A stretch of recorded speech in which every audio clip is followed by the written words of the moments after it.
Nesta segunda parte do Fora do Jogo, vamos falar de uma iniciativa solidária organizada pela Associação Recreativa de Rebordões, em Santo Tirso. Comigo tenho o presidente desta associação, Joaquim Correia. Boa noite. Começava por lhe perguntar em que é que consiste este projeto que se chama Árvore dos Sonhos. Muito boa noite. Em primeiro lugar, o nosso muito obrigado pelo convite e por nos dar a oportunidade de dar a conhecer algumas iniciativas, e neste caso, e nesta altura natalícia, da solidariedade.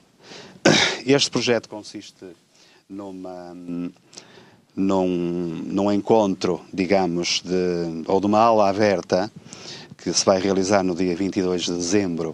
Uma aula de Karaté. De Karaté, às 15 horas, e que tem como objetivo angariar o máximo de alimentos e brinquedos para proporcionar às famílias e às crianças um Natal melhor e mais feliz. Esta iniciativa tem como slogan, se é que lhe podemos chamar assim, um alimento igual a uma criança feliz. Como é que surgiu a ideia de a levar a cabo? Esta ideia surgiu pelo nosso treinador, o Jorge Machado. Que também já foi nosso convidado. Que realmente nos apresentou este projeto e depois, em conjunto com a Junta de Freguesia e a nossa associação, resolvemos executá-lo. Acharam que era uma boa ideia, não é? Nesta altura natalícia, principalmente se calhar em tempos de crise, faz cada vez mais sentido que se organizem este tipo de iniciativas, não é? Quem são as pessoas que vão ajudar, Presidente? Já estão sinalizadas? Já está estipulado, estão os diretores, uma série de diretores, os miúdos, digamos, os mais pequenininhos, karatecas, os jovens e também os adultos. E há também uma aula de cardio fitness que se realiza sempre, todas as semanas, às terças e quintas-feiras, e que têm também as senhoras e os senhores têm vão dar esse seu tempo na ajuda do evento. Portanto, no dia 22 de dezembro, que é já no próximo sábado, a partir das 15 horas, há uma aula aberta no Pavilhão Desportivo de Rebordões. É importante que se diga também o local onde se realiza. E o que é que devem fazer as pessoas que quiserem participar nesta iniciativa? Todas as pessoas, crianças, jovens e adultos, podem comparecer a partir das 3 horas para participarem nessa aula aberta, e é uma possibilidade que eles têm de passar uma tarde divertida e solidária, levando consigo um alimento ou um brinquedo. Mas não precisa de uma pré-inscrição, por exemplo, não. Basta que apareça, não é? Basta que apareça. É a primeira vez que se organiza este evento? É a primeira vez. E de que forma é que a Junta de Freguesia de Rebordões apoia?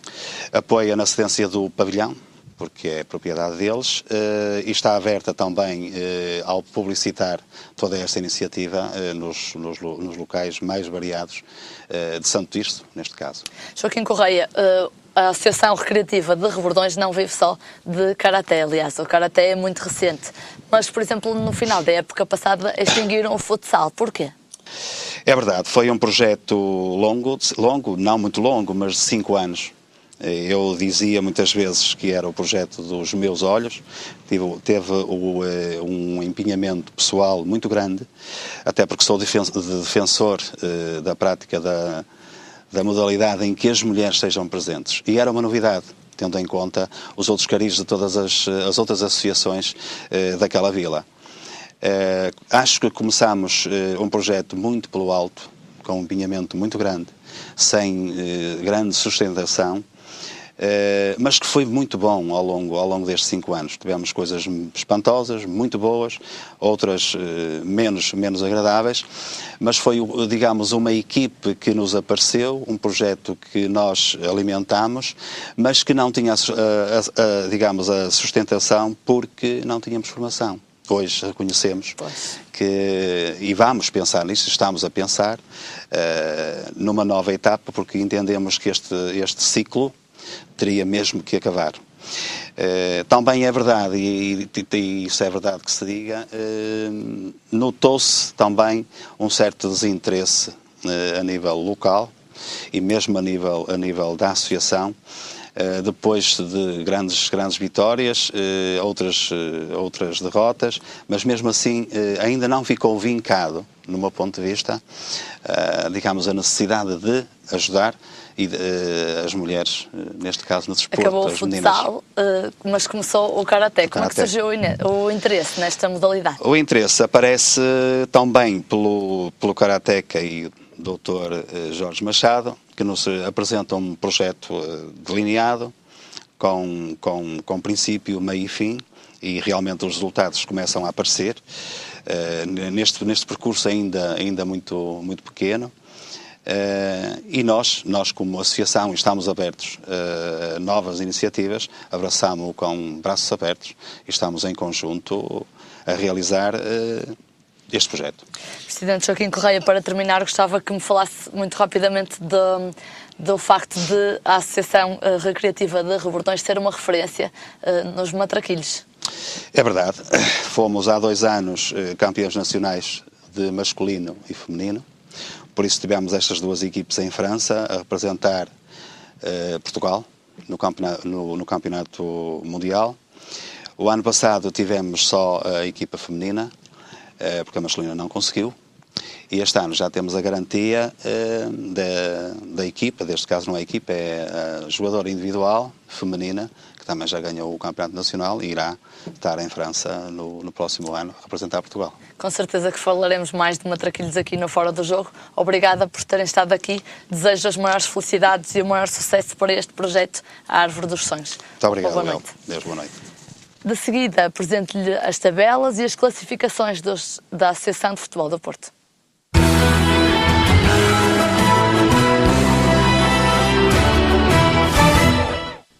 Decorreu este fim de semana a 14ª jornada do Campeonato da Divisão de Honra da Associação de Futebol do Porto. Oliveira do Douro 2, Dragões Sandinenses 0, Baião 1, Alpendurada 1, Nogueirense 0, Lixa 0, Cerzedo 1, Valonguense 1, Hermesinde 3, Rio Tinto 2, Canidelo 2, São Martinho 0, Peruzinho 0, Sobrado 2, Barrosas 1, Candal 2 e Perafita 1, São Pedro da Cova 1.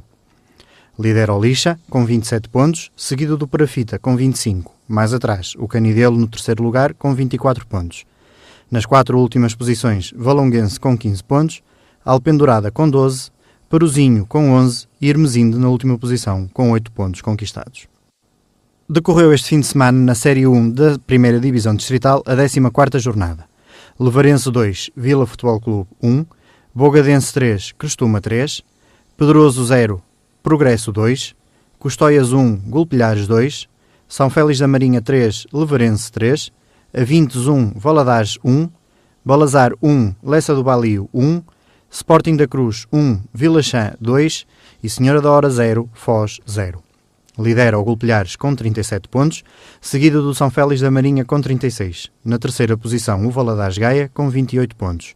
Nos 2 últimos lugares, o Custóias com 8 e o Sporting da Cruz com 6 pontos. Na Série 2, decorreu também a 14ª jornada e o Gens recebeu o Alfenense e venceu por 4-2. Maia Lidador 2, Ataiense 2, Castelo da Maia 1, Pedrouços 1, Citânia de Sanfins 2, Vilarinho 0, Mocidade de São Gemil 2, Vila Caís 2, Gondim 0, Aliança Gandra 0, Atlético Rio Tinto 3, Nuno Álvares 2 e Marco 09 1, Águias de Iris 1. Na frente da classificação, continua o Citânia de Sanfins com 24 pontos, seguido do Castelo da Maia e do Gens, ambos com 23. Na última posição, o Folgosa da Maia com 10 pontos. Na segunda distrital, decorreu a 13ª jornada e na Série 1, o Sporting São Vítor recebeu o Arcozelo e empatou a 1 golo. Marechal Gomes da Costa 1, Canelas 3, Estrelas Fanzer 0, Torrão 1, Desportivo de Portugal 1, Ramaldense 2, Melres 5, São Romão 1, Aldeia Nova 4, Campo 0, Inter Milheiros 3, Águas Santas 2 e o jogo entre o Atlético de Vilar e os Lusitanos foi adiado. Lidera o Canelas 2010 com 30 pontos, seguido do Melres com 26. Na terceira posição, o Campo com 25. Nos 2 últimos lugares, o Medense com 9 pontos e na última posição, o Estrela de Fanzers com 1 ponto conquistado. A 13ª jornada da Série 2 da segunda distrital teve os seguintes resultados. Pena Maior 1, Soalhães 0, Airães 1, Raimonda 1, Sobrosa 1, Livração 2, Marco 09B 0, Carvalhosa 2, Cesarense 1, Vila Boa de Quires 1, Caí de Rei 3, Frazão 1, Salvadorense 1, Sobreirense 0 e Passos de Gaiolo 0, Rio de Moinhos 1. Lidera a tabela o Pena Maior com 37 pontos, seguido do Liberação com 36. Mais atrás, na terceira posição, o Sobrosa, 26 pontos. Nos dois últimos lugares, Passos de Gaiolo com 8 e Sobreirense no último lugar com 6 pontos conquistados.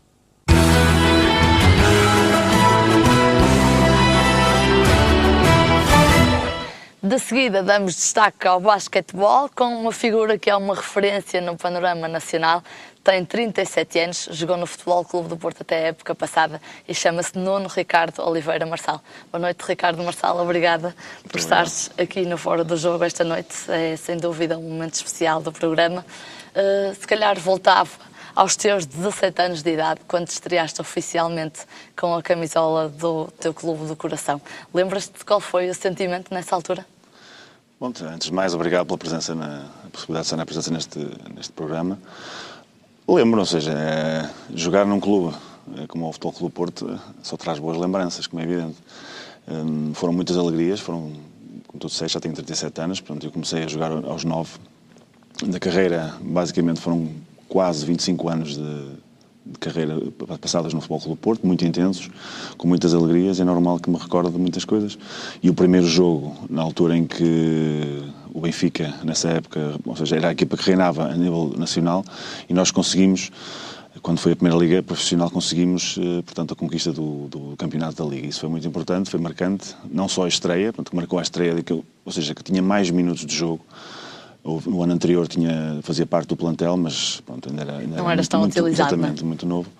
Mas quando comecei a formar já parte do plantel e consegui já jogar, coincidiu com a conquista do primeiro campeonato da Liga Profissional e realmente é um momento muito marcante e dificilmente de se esquecer. Nuno, tu li numa entrevista tua que recordas esse teu primeiro campeonato como a prova que mais orgulho te deu ganhar. Que significado teve para que fosse tão diferente de todos os campeonatos que tu ganhaste depois, tantos?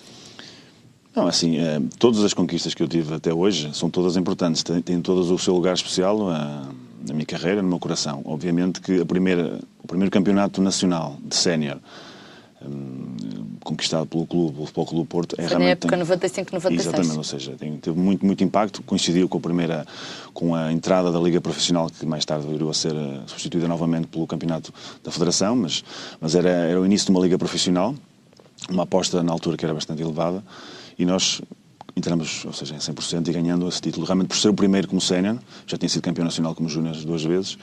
Realmente é marcante, mas todos os títulos têm a sua importância. Sabor especial, não é? E quando é que tu assumiste a braçadeira de capitão do Futebol Clube do Porto? Penso que isso é um processo de seleção natural, ou seja, normalmente a braçadeira de capitão passa pelos atletas mais experientes, pela equipa, que passam mais um número de anos consecutivos a jogar no clube. Quando eu comecei a jogar, na altura que eu ainda consegui apanhar, portanto, o que hoje em dia é atual diretor do Futebol Clube do Porto, portanto, o Júlio Matos era capitão de equipa. Foi ele que passou para ti? Não, ou seja, eu ainda consegui jogar um ano com ele. Portanto, sim, realmente era uma referência na altura do basquetebol e realmente eu consegui jogar um ano com ele. Depois ele abdicou da modalidade, portanto, entrou para ser capitão o Fernando Sá, que atualmente é treinador do Vitória de Guimarães, no basquetebol, e é um grande amigo. E depois foi um processo natural. Eu recebi a braçadeira de capitão quando ele também deixou de jogar. Depois, entretanto, fui para a Espanha. E quando regressei, já haveria outras pessoas que seriam o capitão de equipa. Neste caso era o João Rocha, se não estou enganado. Portanto, é um processo natural. Quando voltei novamente de Espanha, na segunda incursão, realmente voltei a ter a braçadeira de capitão, que na altura pertencia ao Paulo Cunha. Portanto, é um processo normal de seleção feita pelos jogadores que são mais experientes no plantel. Pesava-te muito, Nuno, esta braçadeira? Pesa sempre, ou seja, ser capitão de qualquer equipa... É uma maior equipa, responsabilidade, não é? É uma responsabilidade, temos que ser um exemplo, temos que ser, se calhar, vistos como pessoas que nos seguem, que nos pedem apoio, portanto, não só dentro do campo, mas como fora do campo. E ser capitão de equipa de um clube como o Futebol Clube do Porto alberga realmente ainda maior responsabilidade, mas tem sido algo realmente que me deixou sempre muito prazer e realmente eu penso que dignifica ao máximo também a instituição. Como é que recebeste a triste notícia do fim da secção de basquetebol do Futebol Clube do Porto? Eu, sinceramente, não queria acreditar quando me contaram. Ou seja, quando não me percebi realmente dessa possibilidade. Falava-se, havia uns rumores, mas não havia certezas, até porque no final da época passada houve renovações feitas, houve contratações, e se calhar nós estávamos um pouco à espera Nada fazia prever, não é? Mas acabamos por ter que suportar a notícia como qualquer atleta profissional tem que o fazer, ou seja, foi uma decisão que foi tomada por parte da direção com sentido terá sido a melhor solução para o clube naquela altura.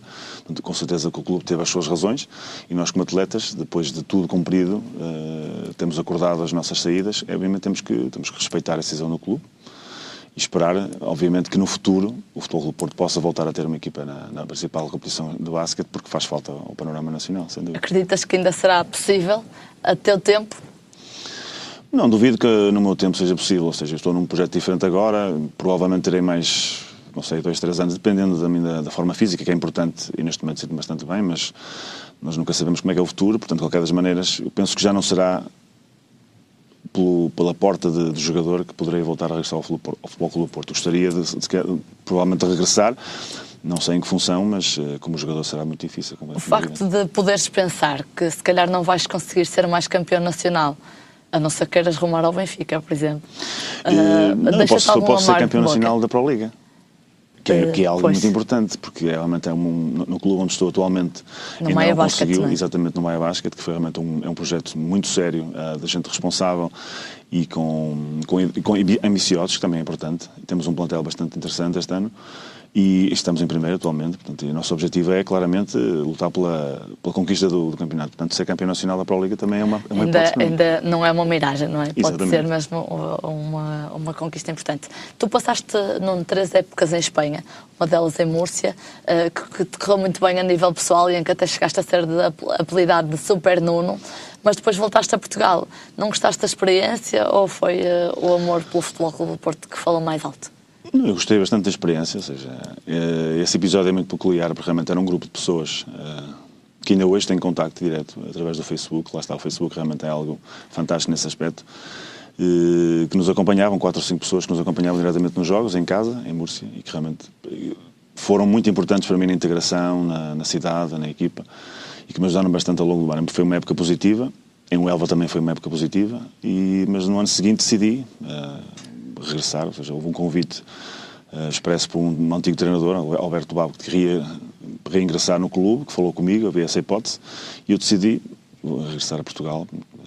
Não estou nada arrependido, porque entretanto também, logo no ano seguinte ganhamos uma Taça Portugal, depois já ganhamos também outras competições, fomos campeões nacionais há 2 anos, portanto ainda deu para viver muitas boas alegrias com o Futebol Clube. No Maia Basket estás não só como jogador, mas também como treinador. Como é que de uma maneira geral está a correr?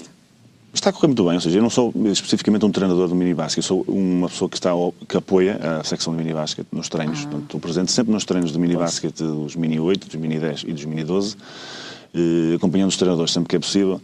Está com eles, se é preciso corrigir um aspecto que eu acho que possa ser importante. Nunca transpondo a barreira do que é exigível aos treinadores, porque eles realmente são os principais responsáveis e os coordenadores. Mas é importante, se calhar, também para os miúdos ter uma referência. E claro, um pouco esse é o meu papel.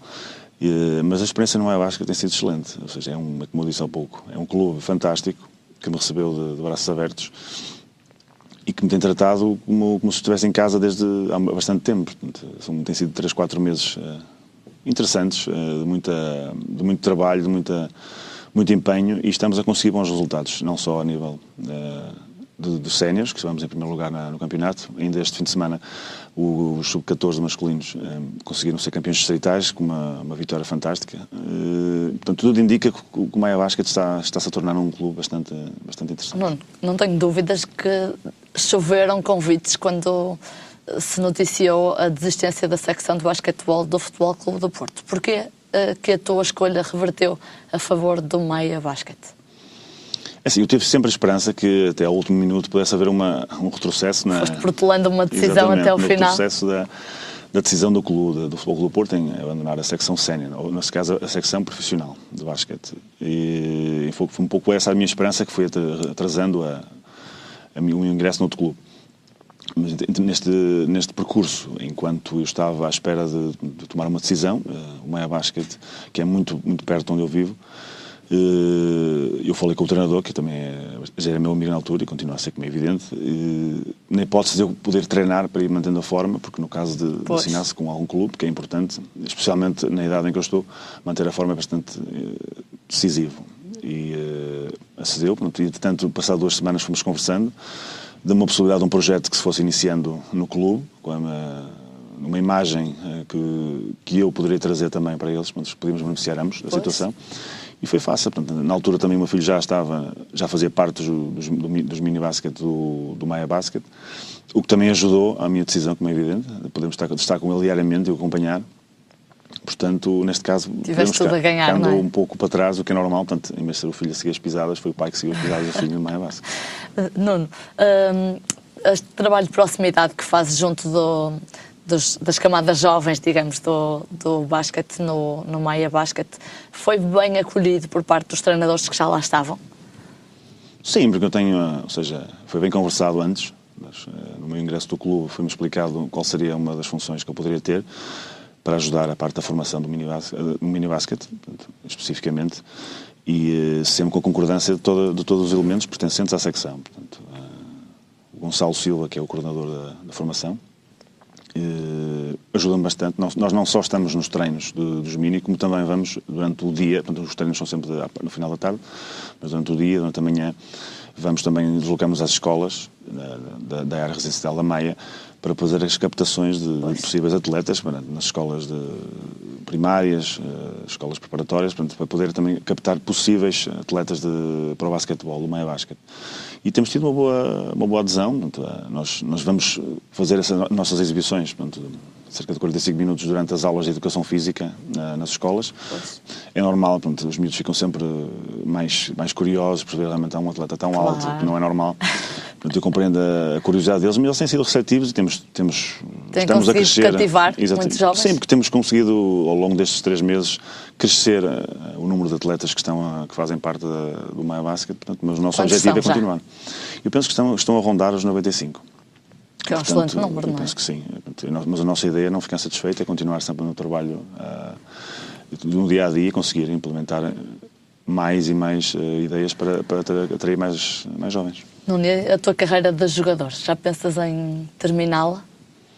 Sim, eu acho que estamos numa fase, aos 37 anos, é normal começar a ver já a luz ao fundo do túnel. De qualquer das maneiras, assim, eu enquanto me sentir bem fisicamente, mentalmente, para poder ajudar uma equipe, ou seja, para ser competitivo, não estarei no basquete, obviamente, só por gostar, ou seja, por estar, tenho que realmente me sentir em condições de poder ajudar e bem a equipa onde estiver, continuarei a jogar. Quando chegar a essa altura, poderá ser para o ano, não se sabe, poderá ser daqui a 2 anos, 3 anos. A minha vontade era, pelo menos, se conseguir chegar até aos 40 anos, é uma boa marca, mas não é nada que me preocupe neste momento. Relativamente ao futuro, a carreira de treinador é o caminho? Eu confesso que, em muitas entrevistas que dei, sempre disse que nunca me via como um treinador no futuro, mas neste ingresso no Maia Basket mudou um bocadinho as coisas. Eu tenho poder acompanhar diariamente o progresso da formação do clube e tem-me cativado bastante. E realmente trabalhar com miúdos, ou seja, com as idades entre os 8, 10, 12 anos, que anda mais ou menos à volta da idade com quem eu comecei a jogar. Eu comecei a jogar aos 9. Portanto, é como foi um regresso às origens, por assim dizer. Portanto, vê-los crescer será algo que me tem cativado, mas se o futuro passará por ser treinador. Mas, por exemplo, ainda há pouco referias que se calhar já não voltavas ao Futebol Clube do Porto, pelo menos como jogador. Então, querias dizer o quê? Não sei se passará por aí, ou seja, eu gostaria de voltar ao clube, como é evidente, porque são 25 anos, é muito tempo numa vida. E é uma ligação muito grande, mas não sei quando, não sei por que funções, mas gostaria de regressar ao clube, mas isso será algo que se terá a ver no futuro, se o próprio clube também tiver interesse em que eu possa ajudar em alguma área. Nuno, ao longo do teu percurso tiveste muitos treinadores, qual foi o que mais te cativou e porquê? Eu penso que há 2, 3 treinadores que são muito, muito importantes na minha carreira, como é evidente.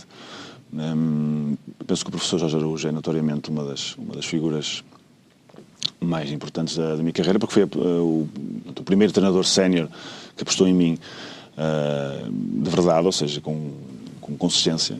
Coincidiu com essa abordagem da entrada da Liga Profissional quando fomos campeões nacionais. Realmente um treinador que tinha muito carisma. Pronto, eu era júnior e já sabia perfeitamente que o professor Jorge Araújo era uma... E os outros dois, quem foram? O Alberto Babo, sem dúvida, porque foi sempre o meu treinador na formação, na grande parte dos juvenis e dos júniores, e depois também me acompanhou, foi campeão nacional com ele, fui campeão nacional com ele, também com ele nos Cenas mais tarde, uma pessoa muito importante na minha carreira, quiçá se calhar até mais importante.